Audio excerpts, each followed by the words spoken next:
When we don't design our own life, chances are we'll fall into someone else's plan. And guess what they would have planned? Nothing much. Good evening, everyone. This beautiful quote by Jim Rohn beautifully summarizes the essence of taking accountability and ownership of our life. And when I look at this topic, life is what happens when you're busy making other plans, makes no sense to me. Because it's like passing the responsibility of our life to somebody else, to external circumstances. In fact, the moment we start taking accountability and ownership, life does happens the way we want it to unfold. Of course, there are certain bottlenecks and obstacles which will come in the way, but they are meant to make us stronger. In fact, where there are obstacles, that is the way.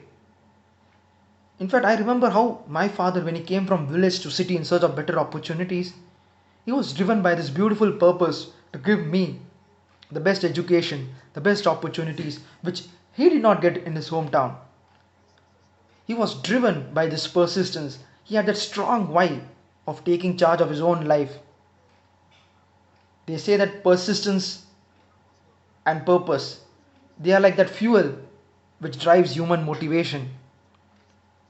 Purpose is that fuel that powers persistence. And my father persisted and took charge of his own life. Plans failed miserably. His business was also on the verge of being bankrupt. But still, he took ownership and accountability for his own choices instead of passing the baton to somebody else. When the markets were not doing good, he felt it was his own mistake. When the markets were going great, he also felt it was his own responsibility. When the things were not going as expected, he would analyze why and would always blame on himself and even give credit to himself for the things which he has done well. He would never blame somebody else for his circumstances. And that's when I learned one valuable lesson. Life happens the way we want it to happen. It is not in somebody else's hand. It's up to us to take that accountability and ownership. After all, we live only once. Let's take ownership and accountability and make it large.